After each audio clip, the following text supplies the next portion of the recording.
Que la fête commence. Le cinquantenaire du plus grand rendez-vous biennal de cinéma africain a débuté ce samedi. La chasse à l'étalon d'or de Nyenenga est ouverte. 3 films burkinabés sont en lice. Les 2000 soldats issus d'unités spéciales de 31 pays africains poursuivent leur exercice au Burkina Faso. L'ambassadeur des États-Unis était sur le terrain ce samedi. Dans ce 19h30, retour sur les objectifs de Flintlock 2019. À suivre également dans ce journal les défis du secteur de la promotion immobilière au Burkina Faso. Il y a un véritable problème d'assainissement. Le syndicat national des promoteurs immobiliers veut mener le combat. Son président, Julien Ouedraogo, a été réélu ce samedi.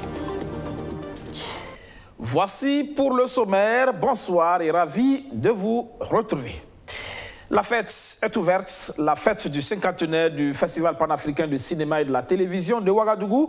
Le ton est donné cet après-midi au stade municipal Issoufou Joseph Konombo. Du son, de la lumière, de la chorégraphie, de la musique et des messages forts. Nous retrouvons Alfred Thioye au stade municipal Issoufou Joseph Konombo. Alfred, les acteurs du 7e art sont mobilisés pour ce cinquantenaire. Ils sont fiers du FESPACO et ils nourrissent beaucoup d'espoir pour le cinéma africain.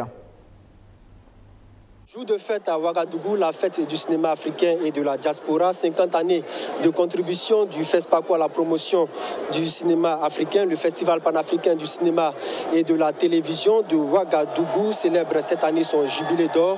Environ 100 000 festivaliers et 4 000 professionnels du cinéma et de la télévision sont à Ouagadougou. Grand moment donc de retrouvailles pour les cinéastes, des plus célèbres aux anonymes, des impressions pour vous. Comment ça se passe, le séjour, il se passe bien? Le séjour se passe bien, d'autant plus que je suis à ma 1e édition du FESPACO. Et je ne voudrais pas du tout rater ce cinquantenaire parce que j'ai presque vu tous les anciens FESPACO et je pense que le cinquantenaire va être autre chose. D'autant plus que bon, c'est quand même un festival qui est devenu international, un festival qui n'a plus de doute pour être classé parmi les meilleurs du monde. Donc je pense que cette année, le Nyenenga va aussi refléter, disons, les réalisations du monde. C'est-à-dire, aujourd'hui, le cinéma s'écrit. Au moins depuis 40 ans que je suis avec le FESPACO. Je collabore, je travaille avec le FESPACO d'une manière directe ou indirecte. Avoir 50 ans, c'est quand même une joie, c'est une grâce. Et c'est quelque chose qui est à apprécier, à féliciter et à garder jalousement. On espère encore fêter les 100 ans du FESPACO, même si on ne sera pas là. Vous serez là pour le fêter et vous aurez de quoi dire. Mais il faut dire qu'il y a eu du chemin. Il y a eu du chemin parce que le cinéma a connu une évolution assez importante et avec tous les différents prix que nous avons eus et la participation qui va toujours grandissante. J'étais lauréat de FESPACO en 81. 81? Le premier, oui. Puis j'avais après, en 2013, j'avais le prix de Oumara Gandou. Et là, j'ai un film en compétition. Après 81, vous avez un film en compétition en 2019. C'était mon premier film que j'ai réalisé, qui a été primé ici. Et là, 50 ans après, qu'est-ce que vous retenez du FESPACO? J'ai pas compris. 50 ans après, qu'est-ce que vous retenez du FESPACO? Vous savez, je ne peux pas dire si FESPACO a grandi, mais bien sûr, quand il avait commencé dans les années 50 ans en arrière, il n'y avait pas de cinéastes africains. Mais aujourd'hui, il y a plus de cinéastes africains, qui est une très bonne chose. Il y a beaucoup qui ont beaucoup de talent. 50 ans que le FESPACO dure maintenant, des souvenirs? Moi, mon premier souvenir, c'est en 87, quand mon film a eu les talons du Nyenenga, Sarawinia de Med Ondo. D'accord. Ça, c'est mon grand souvenir. Votre grand souvenir? Oui. Beaucoup d'eau a coulé sur le pont.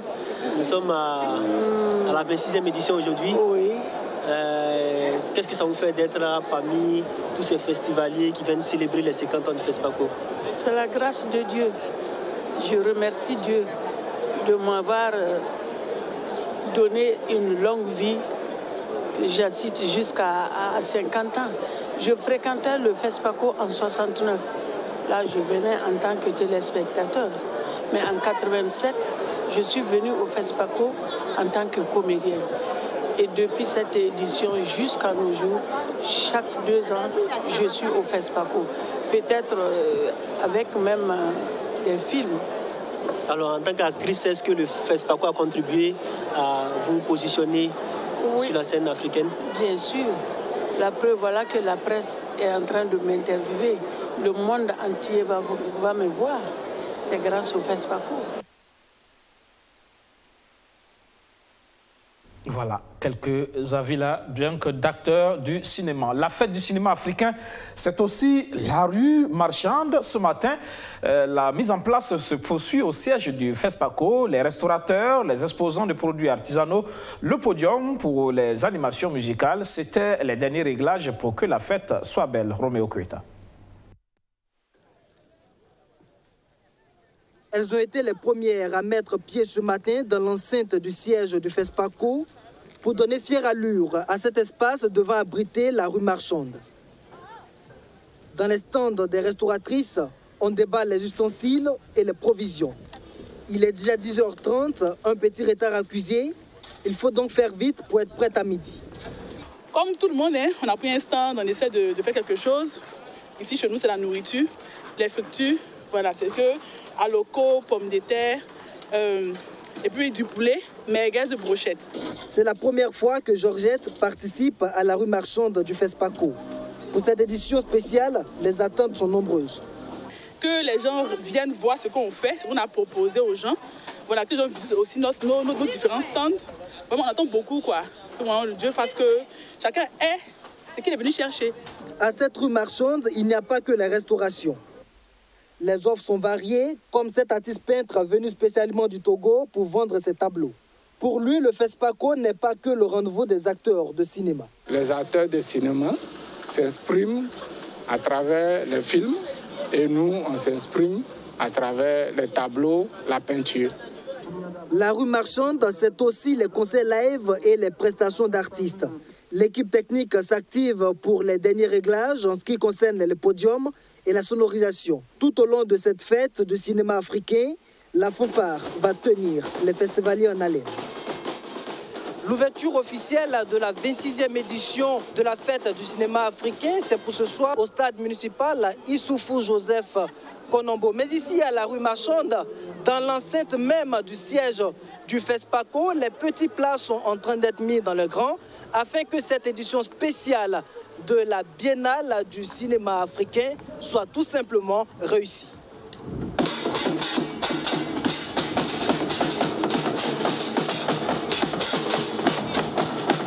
Voilà, pour cette édition cinquantenaire, des invités de marque sont à Ouagadougou. Le président de la Commission de l'Union africaine, Moussa Faki Mahamat, est venu apporter les encouragements de son institution au Burkina Faso, qui avance malgré le contexte sécuritaire difficile.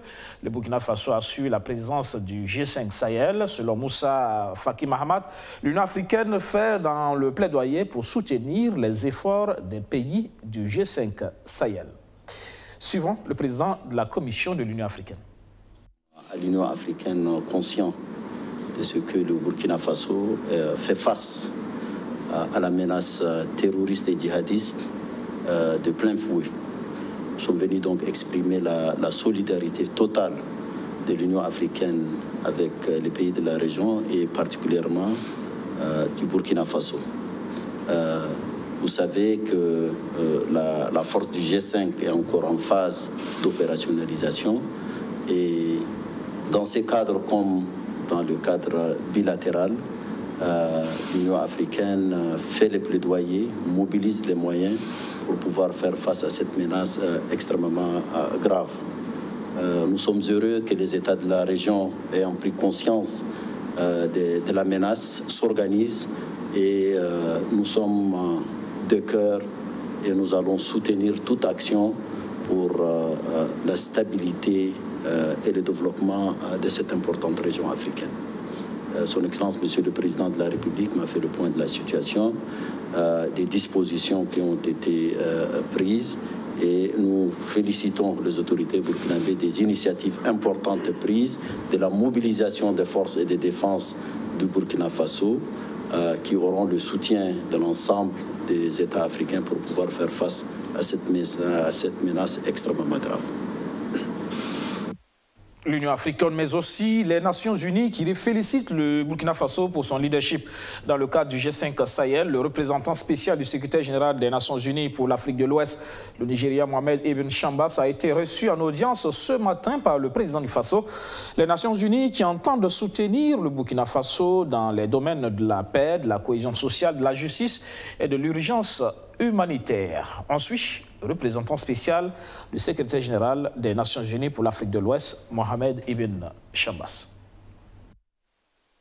Je viens de m'entretenir avec le président Roch Marc Kaboré, président de Faso, et j'ai pris l'opportunité de le féliciter pour sa brillante élection comme président de G5 Sahel. Et les Nations Unies vont également travailler très étroitement avec le président dans ce contexte. Également, je l'ai félicité pour l'ouverture aujourd'hui de FESPACO, le 50e anniversaire de ce FESPACO. FESPACO qui est une contribution majeure de la part du peuple burkinabé pour le cinéma africain. Donc nous sommes tous très fiers de cette contribution très importante. La visite était dans le cadre de mon visite au Burkina Faso, et cette semaine, comme vous savez, j'ai conduit cette mission, qui était une mission inter-agence à la demande du secrétaire général des Nations Unies, M. Antonio Guterres. Et les Nations Unies, vous vous souvenez, ont été aux côtés de Burkina durant le moment le plus difficile. Nous voulons que cette solidarité se traduise de manière encore plus efficace dans le domaine prioritaire que sont l'urgence humanitaire, les questions de paix, de cohésion sociale, de justice et le développement sur le long terme. La question sécuritaire, toujours avec l'opération militaire Flintlock 2019 qui se déroule actuellement sur le territoire burkinabé. Ouagadougou, Bobo Dioulasso et Pau, des forces spéciales de plus de 30 pays sont en perfectionnement de leur technique d'intervention opérationnelle dans la lutte contre le terrorisme. C'est un rendez-vous annuel né de la coopération militaire entre certains pays africains et les États-Unis. C'est la deuxième fois que le Burkina Faso est désigné comme principal centre de commandement. Ce samedi, l'ambassadeur des États-Unis et des journalistes se sont retrouvés sur le site de Cambouensin et Lumbila, Rémi Lambert-Nébier. Cela fait maintenant 14 ans que dure cette coopération militaire entre les États-Unis et plusieurs pays d'Afrique. Pour l'exercice 2019, ils sont 2000 soldats des unités spéciales de 31 pays à renforcer leurs compétences en matière de stratégie et d'intervention militaire. Ces dernières années, les manœuvres sont axées sur les stratégies de lutte contre le terrorisme afin de permettre aux pays de la bande sahélo-saharienne de profiter de l'expérience des pays les plus aguerris en la matière. Les exercices sont élaborés sur des faits réels rencontrés sur le théâtre des opérations. Le thème qui est développé s'inspire des réalités quotidiennes, en tout cas que nous vivons au quotidien. Sur la base d'une information qu'un citoyen a donnée, ou bien d'autres éléments, d'autres capteurs sur le terrain, qui font remonter une information, à charge maintenant, comme nous on dit au Burkina Faso, les FDF, de remonter le cours pour pouvoir interpeller le gars ou à la limite le mettre hors d'état de nuit, quelle que soit la localité où le monsieur est. Donc vous voyez, ça fait appel à plusieurs compétences. Ce n'est pas uniquement le volet tactique, pour ne pas dire militaire, ça fait appel à la PJ, à la police judiciaire et à d'autres compétences. Le renseignement, comme les Américains de l'intelligence, et bien d'autres choses, comme il a dit, bon, le respect des droits humains, que lorsque même quand on cherche le terroriste, il faut se rappeler toujours qu'il y a des principes intangibles auxquels personne ne pourrait déroger. Pour l'ambassadeur des États-Unis, cette coopération tend petit à petit vers son objectif recherché, permettre aux pays bénéficiaires de prendre le relais. Ici, pour la première fois, dans un exercice Flintlock, nous avons les formateurs du Maroc, du Niger, du Tchad, qui aident leurs homologues africains à avancer dans leurs outils pour faire face à des défis qui nous touchent tous. Je crois que nous ne serons pas surpris pour un prochain Flintlock si on va avoir les formateurs burkinabés qui vont aider les autres. Ça montre qu'il y a beaucoup de solutions, des défis sur le continent africain qui vont jaillir de sources africaines. D'ores et déjà, le diplomate américain annonce une autre coopération militaire qui mettra l'accent sur des besoins de renforcement de compétences spécifiques aux forces de défense et de sécurité burkinabées. Dans ce contexte sécuritaire difficile, les initiatives de recherche de solutions ne manquent pas. Le CGD, le Centre pour la gouvernance démocratique, ouvre le dialogue sur les modalités de participation des populations à la mise en œuvre de la politique de proximité. Dans le viseur, il y a le cas des groupes d'autodéfense Kogluego de Pabelgem. Ils sont des groupes d'autodéfense, des acteurs d'organisations de la société civile, des leaders des partis politiques, des spécialistes des questions sécuritaires, des journalistes et des communicateurs à prendre part à ce dialogue démocratique organisé par le CGD. En réunissant ces différents acteurs, le Centre pour la gouvernance démocratique lance un débat sur la mise en œuvre du décret portant modalités de participation des populations à la police de proximité. On veut, à travers justement cette discussion, dégager des recommandations fortes pour essayer de mener un plaidoyer au niveau des autorités en charge des questions sécuritaires afin que les lignes puissent bouger parce que le contexte national urge et il faut que justement quelque chose soit fait pour accompagner justement les efforts des autorités dans le domaine sécuritaire. Les forces et les insuffisances du décret de novembre 2016 seront passées à la loupe des personnes ressources des initiatives locales de sécurité. Les Kogluego, qui font l'objet de polémiques de nos jours, font partie des groupes d'autodéfense participant à cette police de proximité.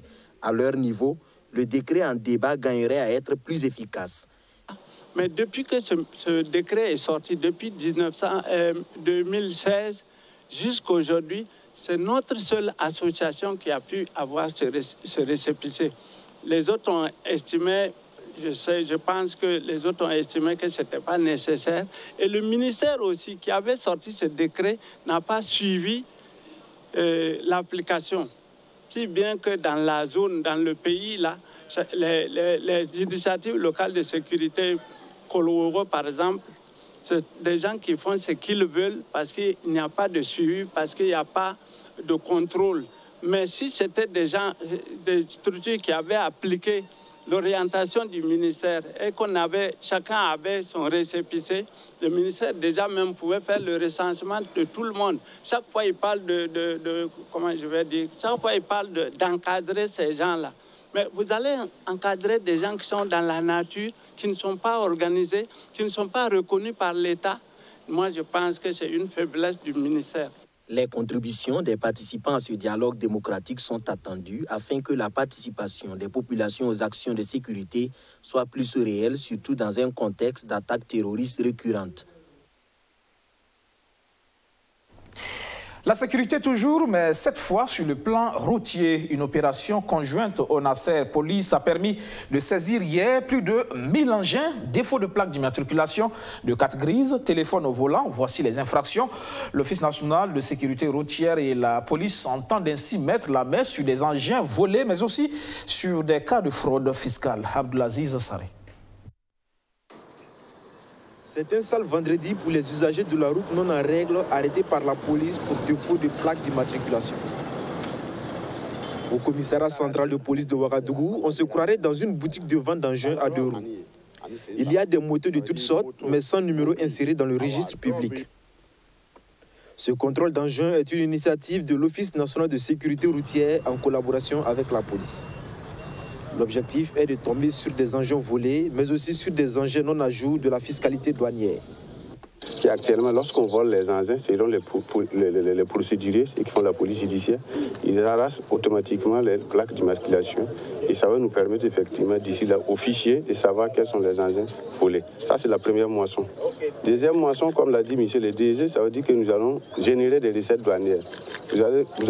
On vous reviendra pour ce point pour vous dire combien d'engins n'ont pas été dédouanés et nous allons les confier par bordereau au niveau de la douane pour effectivement voir dans quelle mesure ils pourront réintégrer ça dans les circuits normaux. À côté de ceux qui sont sans plaque d'immatriculation ni carte grise, il y a aussi ceux-là qui communiquent en circulation. Ils sont également interpellés par la police. L'opération ne concerne pas que les engins à 2 roues. Les 4 roues sont aussi concernés. C'est l'occasion pour moi d'abord de remercier la Direction générale de la police nationale et la police municipale de Ouagadougou du gros travail qu'ils abattent à chaque fois qu'on initie ces genres d'opérations. L'opération est en diurne, c'est une journée. Vous avez noté avec moi, vous constatez dans la ville de Ouagadougou, depuis plus d'une semaine, ces genres d'opérations sont en train d'être menées dans la ville. Et donc, cette opération particulière, c'était de renforcer davantage pour que ça puisse avoir un impact significatif. Ce sont plus de 1000 engins qui sont mis en fourrière au cours de cette opération de contrôle. Elle a concerné uniquement la ville de Ouagadougou. Sibiri Julien Ouedraogo reste à la tête du syndicat national des promoteurs immobiliers du Burkina Faso. Il a été réélu ce samedi au cours d'une assemblée générale. Les défis qui l'attendent sont nombreux. Le secteur immobilier burkinabé a besoin d'assainissement. Abdoulaziz Saré. Sibiri Julien Ouedraogo réélu président du SINAPIB, le syndicat national des promoteurs immobiliers du Burkina. Après 5 ans passés aux affaires, le bilan du promoteur de la société immobilière Wenpanga International est jugé satisfaisant. Un bilan qui a valu sa réélection à la tête du syndicat. Je voudrais d'abord remercier tout le monde pour la confiance. Nous savons que le métier de l'immobilier est très difficile. Même pour construire sa propre maison n'est pas chose aisée. À plus forte raison, construire pour des gens. Mais nous allons tous nous donner la main afin que tout se passe dans de bonnes conditions. Composé de 17 membres, le nouveau bureau à peine installé mesure déjà la taille des défis à relever au cours des 5 prochaines années. On fait face quand même à des difficultés. Et les zones non loties qui avancent, ça avance de façon phénoménale, n'est-ce pas? Ensuite, il y a le gros problème de l'accaparement des terres. Le premier acte que nous allons faire, nous allons proposer un programme privé multipromoteur pour pallier aux difficultés du PNCL de 40 000 logements. Et nous allons aller sur un nouveau modèle, où on va fédérer un peu le foncier plus ou moins privé, le foncier donc mobilisé par les sociétés immobilières, impliquer les populations, impliquer les communes et à partir de là, proposer un programme qui, d'ici 2020, on devrait pouvoir livrer au minimum 2000 maisons. C'est en 2013 que le syndicat national des promoteurs immobiliers du Burkina a vu le jour. Aujourd'hui, il comprend toutes les sociétés burkinabées de vente de maisons. Fin de cette session d'information. Merci de l'avoir suivi. Excellent suite de programme sur notre chaîne. Restez avec nous, 20h15, le JT en langue nationale Morée avec Eric Soudré. Toute l'équipe du dimanche vous donne rendez-vous demain, 19h30 pour le 7 Info. Bonsoir.